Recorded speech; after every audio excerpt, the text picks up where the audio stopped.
Hello and welcome back to Replay Game. This is the game session, the post masks debrief after we've played masks. I was levitation before, but all right, I'm still levitation and we'll take it. Elasticity. I'm elasticity. And I played Cynthia Weathersby in this. I'm Emma. I played Bree. Ugh. I'm Tori, and I played Louis G. And I'm Michael, and I played Forrest. Just Forrest. And you skipped a niche. I'm Anish. I GM'd. Hey y'all. Woo, go Anish. Our immediate thoughts after we've just finished this session. What a system. Long form. Yeah. Yeah, and I think it really requires that because there's so much character shifting all the time that you can't get that in just a one play session. Wouldn't really work for a one shot. I'd be really curious. I think we will have note in the recording of where our stats were at the beginning, but I'd love to, maybe not right now, but like everyone note how they're like what their stats are now so that we can compare them and see like what the difference are. Maybe post that. That'd be really fun. Sounds fun. I'm just curious. This is the first like real experimental thing we've done on this podcast, and it was like a full send. We used a previously played game, Single Unique Power, to inform this new system. I'm really curious just about our thoughts overall about how well the transition from each game played out, and what y'all thought of the world we created, the characters we created, and the story. I loved it. I think that there's an element of playing when you've co-created characters that is you have to be in a group that you trust to not metagame, which is a struggle like of knowing things that we don't know. However, I do think some of us forgot things that we don't know. I was gonna say, I don't think metagaming was as much of a problem with some of us. But for me, it was very much, I was like, that just what do happened I in game, know? and you just brought it out here. You're like, I'm so glad me and Emma were a part of it. I'm sorry. I just thought it was wow, funny. is Bree gonna go and be part of the bad people now? I don't know. I think that as a player, in most cases, this is also my first time on the podcast as a true like character player. True. So far, we've only done co-creation or me GMing. And as a player, I think that a couple of you can probably speak to this. I am a very like, my focus is on figuring stuff out. Yeah, I'd say that. So there was an element of like, I would probably be following these threads even if I didn't have the metagame knowledge, but like, where's that end with Emma, I wonder if it's like you're interested in mystery. Yeah, it's like stuff. I'm interested in mysteries. Yeah, I wonder. We Motivated. have referenced the murder mystery parties that you have arranged in the past. Prolific. I wish anybody could sit in on them. They're truly cool, but Once I you felt it start as a GM. selling tickets, everybody should be buying some. You felt what as a GM? The thirst for knowledge. Here's something I didn't expect running the game. It's so jarring, the fact that I know things in the background and I assume everybody else knows, but consistently, Tori, Michael, you did not pick up on the things we established in the Single Unique Power game, and when we kind of referenced them, like it was. Here's the thing. You know what this is, I think? Head empty. No. This is actor brain versus director brain, I think. Yep. It truly is. And I think it speaks to the fact that y'all were so engrossed in this, like, these characters and, like, experiencing it for the first time.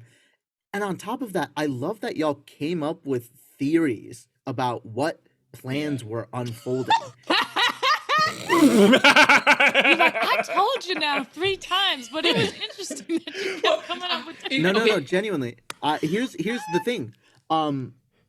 Multiple people thought that when we were sort of talking about the storm and Jake's cool enlarging powers, that it had something to do with, he's going to freeze everybody and he's going to save he's gonna make Kermit save everybody. That's who the Storm could have been Yeah. Mhm. if he wasn't defined by his hatred, greed, resentment, and hoarding. Yeah, no, you're right. You're right. He has Yeah. such a hatred towards this concept of shells and nobility, but a love for his people that I was really interested to see how y'all would have reacted to like his real plan. And honestly, I wasn't disappointed in you, Anish, but I was disappointed in him. I was like, damn, that's such like a simple plan, and of course it's his plan. This guy, like, Em and I were talking out of game a lot about how compelling of a villain you have made Drip, and it was just so cool that you were able to do that, especially from, I mean, we all obviously added a lot to Drip and fleshed him out, but it was really cool how you breathed life into him in that way. Yeah, 100%. I think it was a lot less straightforward than the premise we kind of had Yeah. in Sup. And I know we discussed this and like about like something with Forrest in the Sup thing having some kind of connection to Drip, and maybe if, you know, this was a longer thing we could figure. But it's like when when Kermit the Frog was talking about the whole idea of taking down like the titles and the nobles, I, like, as, you know, Michael, but also I as Forrest was kind of thinking, yeah, like I kind of have this resentment towards Aiden for like putting this, you know, idea on me and Yeah. putting down my friends. I think that's sort of the idea. This also speaks. I go to the socialist parties. What if you guys feel that way, it is because Masks, the playbook, has helped me get to that place. Let me read you a couple of these principles that have been left out for me in the rule book to guide me as a GM. A lot of Powered by the Apocalypse games, as a note, they have these lists of things that essentially guide you as a GM. So the principle list is as follows. 1, describe like a comic book, right? That's why I always tried to frame yeah, things that's as great. That was Page really Love cool. turn. that you Yeah. did that. It was so cool. onomatopoeias. Like it's so evocative and it brings you right in. 2, Super good. address yourself to the heroes, not the players, right? A great piece of advice for just keeping things in the fiction. 3, make your move, but misdirect, right? In that sort of situation, Kermit the Frog is released, but he's not attacking, you know, anybody or trying to save the day. He's trying to, you know, kill the nobility. And along that way, 4th, make threats real.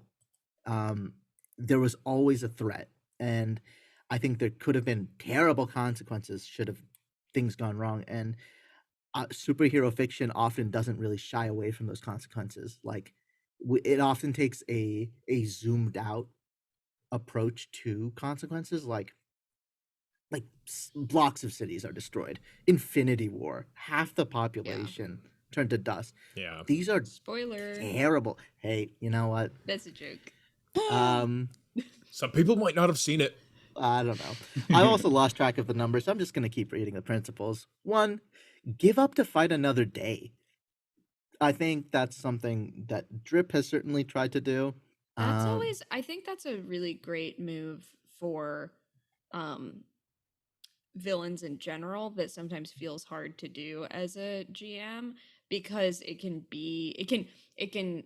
like when I take that move, when I've taken it in Monster of the Week of like, actually I'm gonna retreat, it can feel like I'm doing something narratively unsatisfying for the players, but it's like if the moment's not right, and then it's going to feel narratively unsatisfying anyway, so it makes more sense to have that push and pull rather than like a fight that ends in something that's not satisfying. And I would say as a player, I would be shocked if we do the fight and then we don't get to the big bad. So it's like, yes, it's unsatisfying, but I'm so accustomed, I feel, to, we start combat, we end with the body, you know, or whatever, you know, kind of PG game you're playing, it ends in a resolution. So for you to take it away and then they come back stronger, they come back this, it enriches the overarching narrative. So maybe it's like not pay off for that moment.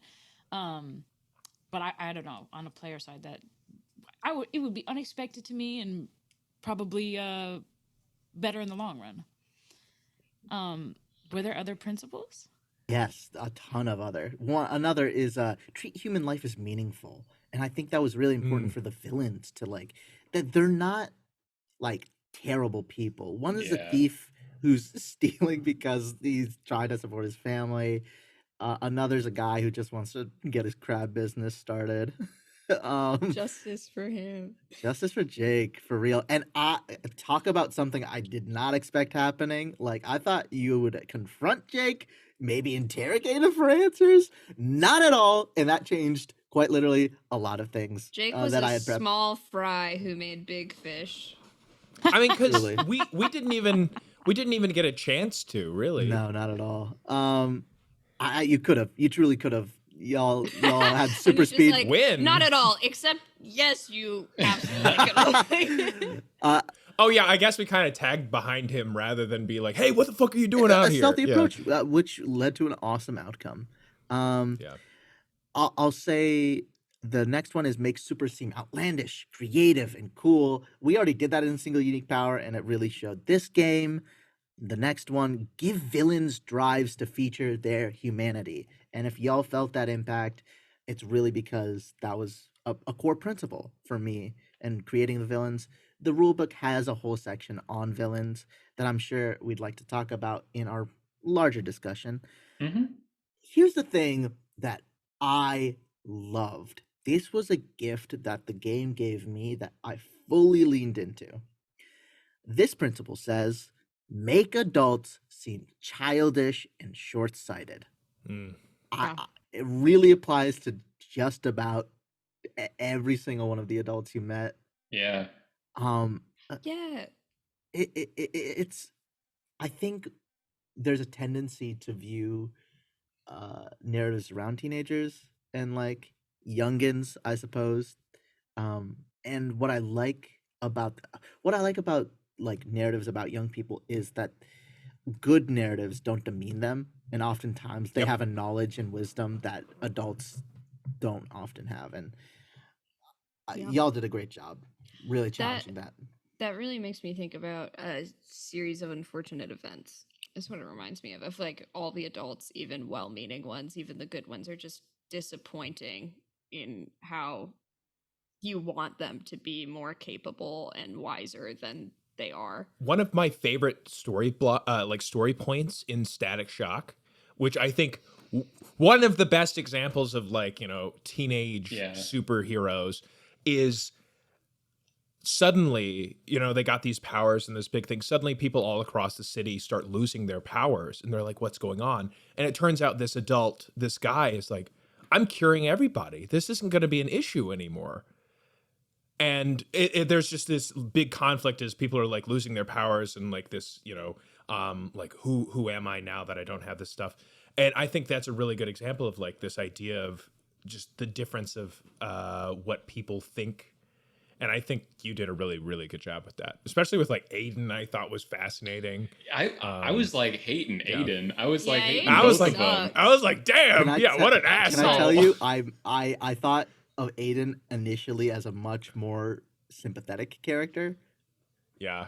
The moment I started talking, I leaned in a little potentially too hard, and it informed a lot of the narrative afterwards. Poor Louis. Yeah, And Louis what sucks is he I ends love up resigning to it. Yes, and I disagree. Right. What's a Listen, character you arc? said that's where you see him going, but I'll tell you right now, Louis, if this was a longer campaign, who knows? Maybe we'll play it in a home game or something. Bree is not letting you do that. Bree is like, maybe you'd turn into the oh gosh, which one is it where you have a double life? Where like you're working the construction and then at night Bree like taps on your window and is like, okay, time to jump over a fucking volcano. Let's go. Like, no, you're like, come on. Because I think Bree's whole thing at the end was like, they were talking about like, we have to get rid of all the powers. And it's like, well, no, if we have any kind of control over them and then people can get rid of them if they want to, what's the big deal? Then they're just fun again. They're just gifts again. If we can, I was just trying to find it. I thought I had sent it to our group chat, but you said something that was so profound yet concise. I think it was last session, and I'll be excited to listen back to it. But it was something like the world is fucked up, but people are people. Does anyone remember what I'm talking about? Yes, don't. I do. Emma said that, or Yes, Anish did? Emma. I did not say I that. don't remember I'm not that. that smart. Oh, I remember I don't. exactly. And I what- remember yeah. being like, and so Yeah, you texted the quote in the chat. I You was just texted the quote in I the was chat? just scrolling through it because I Yeah, remember she it did. stuck with me for like the rest of the day. Oh my god. I don't remember exactly what it was, but I was scrolling through. I couldn't find it. Anyway, but that idea of the adults seem childlike. It makes Yeah. some of the points that our characters bring up seem so wise and profound in contrast, which was kind of beautiful. Were there other principles or? There are actually so many that Oh. I'll just stick to one last one. Okay. Right? There's still way more, but one that was really helpful, especially when playing Aiden, was treat your NPCs like hammers. Square peg, round hole. Adults in this world will see you one way, and they're going to shift your labels until that happens. For each of you, part of the rule book talks about every single character having two labels that are in conflict with each other during the Mhm. session. And so I built part of the story around that. For Louis, it was danger versus savior. Immediately, you jumped in using your power and you broke the town square. And Aiden was like, "You are a threat to everybody around you. Please stop. You're not a hero. You're not a hero. You're not a hero." That was the narrative. And we saw really cool results from that I loved. And for Forrest, walking around seeing people react to their status and their awesome power. Freak versus savior. Aiden praised your immense power, which made you more of a freak. But your mom, on the other hand, was like, you're actually a responsible witch with a duty to save people. Yeah. It was interesting to see you really lean into savior while also acknowledging that I am really fucking powerful too.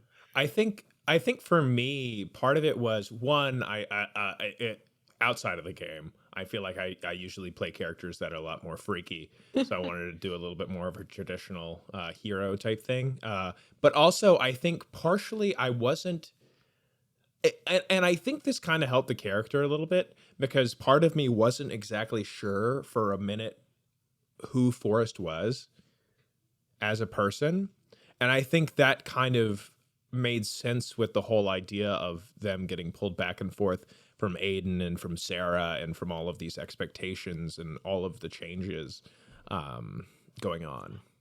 I'm 25 years old. I still don't know who I am. So, Oh, shout out 100%, Forrest. yeah. That's a real journey to go on. But yeah, it was so fun to see y'all settle into your characters like as we went along. Speaking of which, Bree ended up having a very compelling arc with a moment of truth reveal at the end. Mundane versus superior was what I was drilling with them. Every single person you interacted with was like, "Hey, you're a good kid. You're just a kid, and you're good at heart. You're not this asshole people seem to make you out to be." And I think you rejected it at points, you really accepted it at others, and ended up telling the story about, hey, I'm not superior. You locked it in at 0. How was Yeah. that? Oh, Great Oh. combination of that. I think it was not a proud moment. But For Bree. people at school are going to make comics and draw you sitting on like piggyback carrying Yeah. this big shell. Like you're Yeah. not as cool anymore. Yeah, I'm gonna be smoking a cigarette behind something, and a kid's gonna be like, "Oh my goodness, you're the one that saved me from the giant thing falling," and I'm gonna be like, "Please leave me alone." I can't. And that's just who you are now. Yeah. I which think is- that it is going to push her into a double identity, though. Fully, like I which think is that that's really like interesting. I can't. Yeah, like she has been seen, and the people that know her can't unsee that. Fucking fascinating. Like genuinely, the more you level up, I think there's a option to pick a different playbook on like one of Yeah. the advanced options. So like if we were to play this even more, like that is genuinely a place to take this character, which is Mhm. Yeah, one of the options for the legacy was to take some stuff from the Doomed. I Whoa. I see. also really like interesting.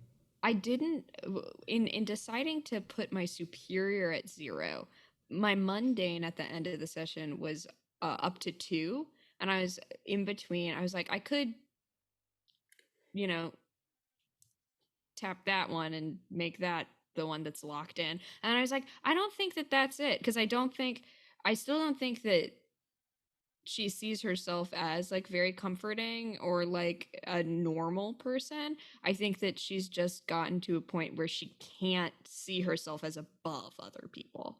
Yeah, Like, so because the that's who you savior and really the are. freak, yeah, like the other stuff will still fluctuate, but yeah. And I will give kudos to you for playing the delinquent class, because I've heard stories like it's really easy to play asshole and it be like, oh my god, this person's actually being an asshole at the table. The way you played Blurry was incredibly kind and very focused on just the team in general. And I think assholes against the world versus like it's me against the world is way better. And I hope that people listening to this take inspiration for the delinquent playbook in general, because I think it's better to lean into parts of the team aspect and like take the selfish aspects as necessary. Not to say it's terrible to play an asshole.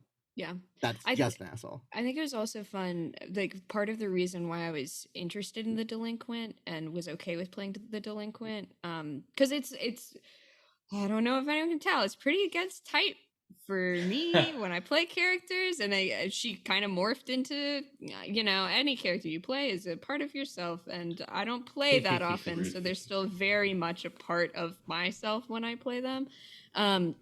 But the fact that her powers were so support, I liked the idea of that juxtaposition of like, she's not very strong, her powers are this like support class. It will be fun if she's kind of a, punk kid. And our final character, Cynthia. Oh my god. I lots of feelings about Cynthia this session, but I initially kind of planned it as a mundane versus savior uh story. Your obviously your mentor being Drip slash the Storm. Very interesting way of approaching this class.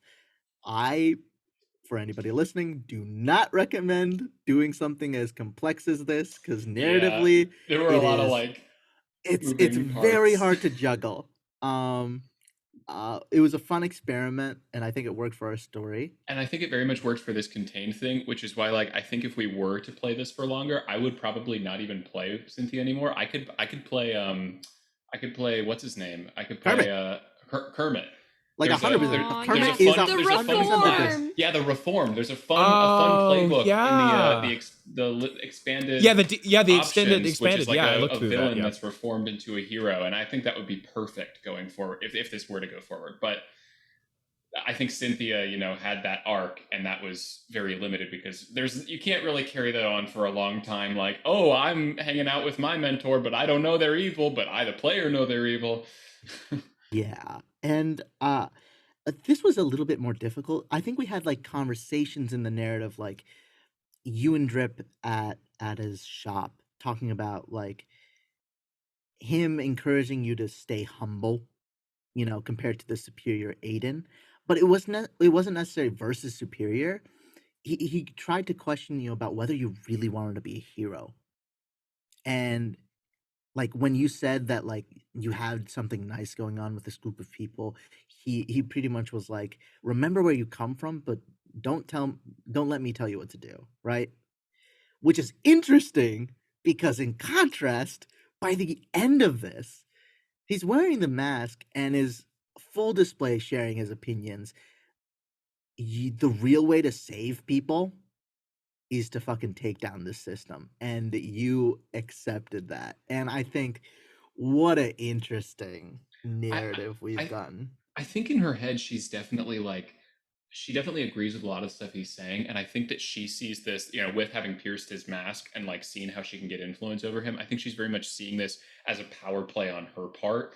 Like she is very much having feels like she has control over him in this moment, and also like with him asking if she really wants to be a hero. I think that her answer in that moment was that she did, and then I think she had the realization in the middle of the fight how frustrating it is to be a hero like that because of like, you know, the stuff with Louis, and like she was like really trying to do a heroic thing and then was just like, fuck it, I have to throw this at the thing, because like I think she just got fed up with taking that. And I think that that's reflected in a lot of her stretched thin sort of things, is that she's always trying to do so much and it never works out for her. So just Yeah, and I'll lay on the compliments to literally all of y'all. Like we took the bare character traits from Single Unique Power and we really leaned into the weaknesses and personalities from each of those. Like Forrest was for sure nervous as hell, like Aw. jittery.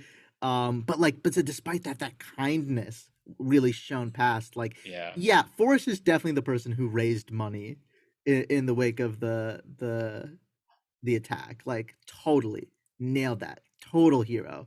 And Louis G being aspirational, wanting to be a hero, totally shown through to a heartbreaking degree. And like Bree, of course, like asshole, like aggressive kind of personality, but spinning that in a more like I fucking love you sort of way. Did not expect that, but was really surprised. And Cynthia, we had so little to work off Cynthia, besides the fact that she was stretchy, she doesn't like the cold, and she tied herself into a pretzel.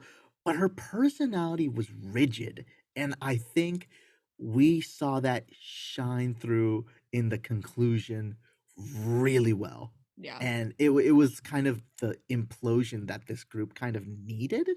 Question mark? I loved the line. Drip said something to the effect of "Stay out of my way," and Cynthia's response was, "Well, what if we just adjusted the course?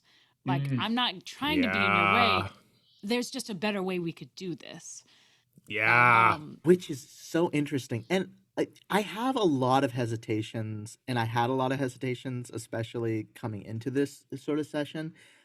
The protege as a playbook has a real opportunity to like feel icky, especially like in this sort of like since your mentor was somebody who's also kind of evil, pretty Yeah. you know, pretty bad, but also like somebody who's like looking out for you. There's an opportunity to make it feel icky, but I don't think we like it didn't feel too bad. Like there was this like back and forth relationship between these kind of people, and I think like we've talked about Drip like making like little wooden ducks for his little siblings. It's like one of those things where like I think Drip sees Cynthia as somebody who like grounds him into the reasons why he's trying to protect this place that he loves. Yeah. He cares. I think he loves her. Yeah, I think he really does care, which is like why he wants to keep you the hell away from the dirty shit. Like that's why he told you stay behind, look at the shop, but And you the- refused. And the piercing the mask moment of that, like, no, I get it, bro. Like, and I'm right there with you on this. Where you know, I'm like, right there I'm with so you. mad at her, but it's fine. Like, it's a great storyline. And I'm like, come on, It's sad that the love triangle had to die. It's so sad, but it you know, I think it was everything that was needed. I mean, I think that was all like puppy love too, and then Yeah. it's like it's part of growing up. These people don't know each other as much as they. Yeah. It was definitely puppy love with Bree. I'm curious. We explored it less with Forrest and Cynthia. It kind of felt like it was more like bubbling in subtext than Mhm. directly. Like I don't remember a lot of scenes between Forrest and Cynthia personally, and I forgot how much background we set up between the two of them, because they really like I was looking through the sub doc, and it like really does have a lot of info. There's like Yeah, and this is also on me. There's a lot of things I forgot from the sub document. Like Michael brought it up earlier. Drip apparently gave Forrest their power, and I sort of alluded to that when Drip asked how Forrest was doing and to keep an eye on Forrest. And like Forrest visits the Drip in secret question mark. I think the way we kind of talked about it as a reason to potentially do that is so that Forrest is like seeking romantic advice from Drip about Cynthia, but we Yeah. never had a chance to see that on screen, um, which is okay, I think, Yeah, because Yeah. can't cover everything. I can't cover everything. Single unique power is a fun starting off point, but I'm curious, Michael, what it was like playing a character that was one out of your kind of typical range, but also like I think this is the first time we're kind of like role playing like ooh feelings, and that must have been interesting. No, yeah, I mean that was kind of what I was saying earlier with I think Forrest is definitely a very different character to what I'm used to. So I think that was why there was a little bit where I think I was kind of confused in terms of what I should be doing, like character wise. But I think that kind of played into the idea of, this being a teen being pulled between two different, very fundamental ideas of how my life should be. And so I tried to play up that uncertainty with that aspect of it. And I feel like by the end, I kind of had a more solidified idea of like being there for my friends and wanting to, help and support them and grow through that. Yeah, And these I characters are lovely. I really did like how supportive you became, like the way you were carrying people on the back and the way that you were like moving Yeah. stuff around. It just and like fully exerting yourself to be a supportive force, I think was really nice. What I loved is by the end, the thing that defined you in Aiden's eye was completely exhausted. Like you Yeah. were powerless, and by the end, I think you're still a hero. Like that's a cool story. Like Yeah. we told some pretty cool stories. I'm actually really happy. I'm proud of us. I know we wanted to sort of wrap it up time wise. I'll say one tiny little thing, which I said behind the scenes as well, and I just want to like throw another like how cool this fucking thing is. The name Drip, Isocane, the storm. I'm just thinking about it right now. The fact that like it's drip and then the drip slowly turns into a storm. Like, oh my god, his like mundane front facing Yeah, Tori. Yeah. persona There you go, going to Tori. like And- something and- huge behind the scenes, and that's Tori. Oh my god. when you think about it too, Kermit the Frog. Yeah, right? Like the person who came up with the idea for that name must have had such a big brain. Huge. It's a Like- big brain, but it's not very wrinkly, I gotta say. I think that pretty much concludes our Damn. immediate retrospective on this game. Well, hang on. Okay, here's my offering for we can do this and leave it.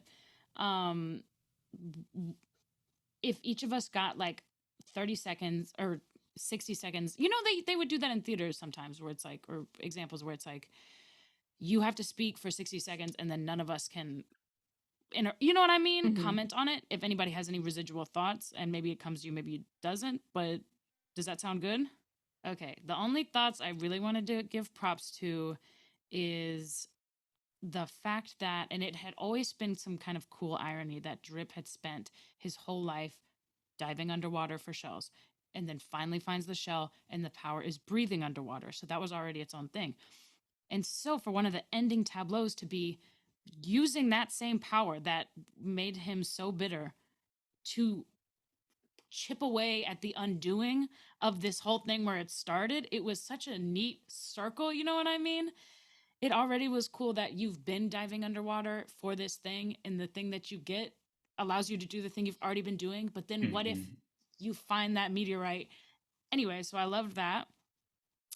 And then I had a moment where I was like, thank God Emma is on this team, because sometimes you will give us like this information, like, oh, he had the coupon before the whatever. And I'm like, I don't know what to make of all that. Like, and so I think you had remembered that there was a radio tower. And I was like, thank God. Like, I never would have thought of I was literally like, I don't know what to do about the mound of flesh. But I think maybe Cynthia brought up that your powers are a foil or something to that effect to the rocks and why that was. And I was like, oh, Bree's power, you have to kind of invite in and maybe calms nerves. What if the shells, what's happening is they're also interacting with your emotions, but you're literally frozen with fear because the passing out the shells was kind of fear mongering. There's monsters coming, so you have to be prepared. So that anxiety was already like laying there, which I thought was really cool. And then probably my favorite moment was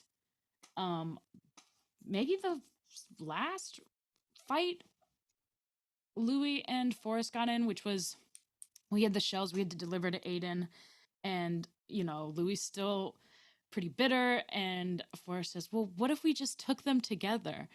And I was like, well, what are we gonna do, hold hands? I'm not your mom. And that was probably my favorite moment of dialogue, because we had just touched on you two holding hands like into the forest or whatever. Incredible. And it's like this much bag of shell. I was like, how are we gonna take it, both of us? You know what I mean? Anyway, so those were my only residual thoughts. Anyone else? We feel good? I know we clowned on Tori and Michael a little bit for not remembering some of the sub things. I will say, in their defense, obviously we talked about how it's totally fine that I think that Anish kind of directed it in a way that it could have gone either way. Honestly, I was like I was kind of almost expecting it to possibly be Aiden too. Like I was like, I really like the way that Anish is presenting this. Like it could be either one. However, I will say, Anish is the one who is GMing. I've been editing the episode, so I've been listening to this stuff over and over again. So I'm pretty familiar with all this stuff. And then Emma, I think, just searches for a lot of stuff in the way she plays anyway, and just like kind of like you said, kind of keeps those things and little pieces of information that we talked about before. So I think that you guys were experiencing the story in the most genuine and truest. We said this before, but like truest way to your characters and selves, which I really appreciate. And I don't think it's bad if you forgot some slight things or just didn't think of them, because I don't think you forgot. I think you just believed, and I think that that's cool. No.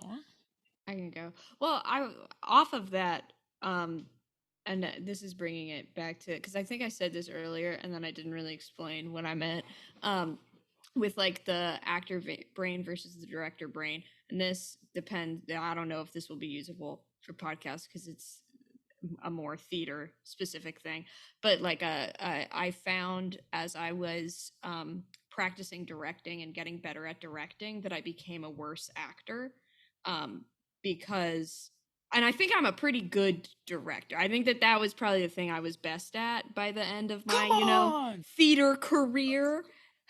But because it's, when you're thinking about all of those things, you don't get to live in the moment as truly and as faithfully. And it's hard to turn off that side of your brain. And so I think that is a risk when you DM a lot of like, you're thinking about it from that perspective and you're trying to find the missing pieces that you would need to make this story. So like, yeah, just sort of reiterating, I think that was, it's not a diss to be like, no, you were living authentically in the moment and responding to things. How dare you? But I will say I was pretty like, come on, like everybody, please. But yeah, that was my only thing. Man, I feel like I've expressed a lot of my thoughts on my my character Forrest. So I feel like I'd be reiterating what I'd said earlier about all of that. But I think in terms of things I thought about the system masks itself and interacting with, everyone else, I think I didn't really have an idea of how it was going to go before we started it, because I've definitely done like run/played other kinds of TTRPGs that are more based on like this theater of the mind kind of thing. But I think what's interesting about this to me, and that really sets it aside from other systems, like something like Scum and Villainy, Blades in the Dark, stuff that has a similar kind of, where you tick up the progression and you have those different stats. I think the thing that really sets it apart for me is the idea of your stats being changed and influenced and going up and down by everyone else. I found that fascinating. I think that's the part that really makes this distinct for me. And especially with, like you were saying, Tori, when you were like, oh, what are we going to hold hands? Like those moments, I think those moments really stuck out for me a lot more, not just because of, it's, us interacting as players, as characters, but it's like you had a physical like impact on my gameplay experience and like shifted that. Not just by, your words, but by like my character literally changed in the powers they had. And I think that made it kind of impact a lot more, because it's like, Anish, you being like, oh, the bad guy says something scary, or like this scary thing happens and you have to run away. Like that's impactful, but like, oh, I have to tick that I'm afraid. I have to tick that I'm guilty. I have to take negative impact because of this. I have to lose this skill that I have because of this. I think is really interesting because it's more abstract than stuff like health or that kind of stuff. But I think that kind of abstraction and that way of like really shifting in the ways we played, like you were saying, Emma, with, you became a lot less superior. And so therefore you weren't doing those kind of moves or like those kind of actions. So you have to kind of like shift the actions that you were doing to more align with the stats that you had. And I think forcing us to play differently because of the stuff around made it interesting to me, because I think in a lot of games, if you min-max and do stuff, it can be really easy to fall back into the way that you are comfortable with playing. But I think this really pushed me specifically into like outside of my comfort zone. And I liked it a lot for that. 100%. But that was a long-winded way to say I enjoyed it. Yeah, I mean, I'll just gonna reiterate what Michael said. This is a really smart game. It's a really well-designed game where, unique amongst other Powered by the Apocalypse games, everything, like Adolescence, is in flux. And I love it when games in their rules and design reflect the story that's being told. It's beautiful. Other things that are immediately at the top of my mind, truly, if there is any human being out there besides us that happens to listen to all of this, thank you. Yeah. Like, what? This was like way too much. A problem I have as a DM is I never know how long the sessions I plan are going to be, and I came in with a couple of thoughts about what might happen, and like probably the very easy story plot that it could follow, and I fail to account for the incredible role play that players often bring to the table that fill in the gaps. It was a pleasure to DM y'all. It was super fun, and these characters fucking rock. They are so good, and it is just so cool to be completely surprised by you guys, especially when apparently I'm being more mysterious than I am. Okay, we don't have to labor it again. No, genuinely, it's really cool. I think it's awesome that I get the chance to be a mysterious storyteller and like really draw out drama. Because like if nobody listened to Single Unique Power, truly this comic book would fucking kill it. Like the reveals would be so intense. Um and beyond that, it's really satisfying to have your expectations blow out of the goddamn water. Like here's a couple moments in particular where like my expectations were blown away. One, while you were making your characters and you decided to all be in a band together, fucking killer. That rocks. Never would have thought of that myself. Two, the following Jake, the crab sales guy, instead of like directly confronting him, in my brain that wouldn't have happened. But the narrative just kind of unfolded that way, which led to complete disaster, which I loved. And I didn't expect our ending in the slightest. Truly. I didn't know, I didn't have plans for how like things would have eventually gone down. In my brain, truly, I think Kermit would have gotten away, like to villain another day. But things ended up going really well. Tonally, definitely different than what I had in mind. But like, this is a comic book with another issue, Mm-hmm. and maybe we'll revisit it. Maybe we won't. Patreon. Maybe if you subscribe to our Patreon, we'll go Venmo on with us this $5. forever. I don't get. We don't. We'll do have this that. every fucking week. No, we won't. But yeah, it was super fun. That was really fun. Yay. All right. We will. We'll maybe see. And that you. was- Yeah. We'll see you on another that side was- of the table. Thank you. We'll Different see table. you on Honestly- we'll see you on a different side of the table. Yeah. And this conversation ended up being like pretty long. So I don't think we this even might be really the ending. We don't have to talk about That's the rules. shady Michael, ass, like I- observation. y'all Michael, can like, talk. remember when I said I Thank didn't you. want to be here an hour from now? No, 50 pounds. You're valid. You're Th- valid. Thank you so much for listening to our little discussion here. We had so much fun playing this game, and we will see you at an entirely different table. woo!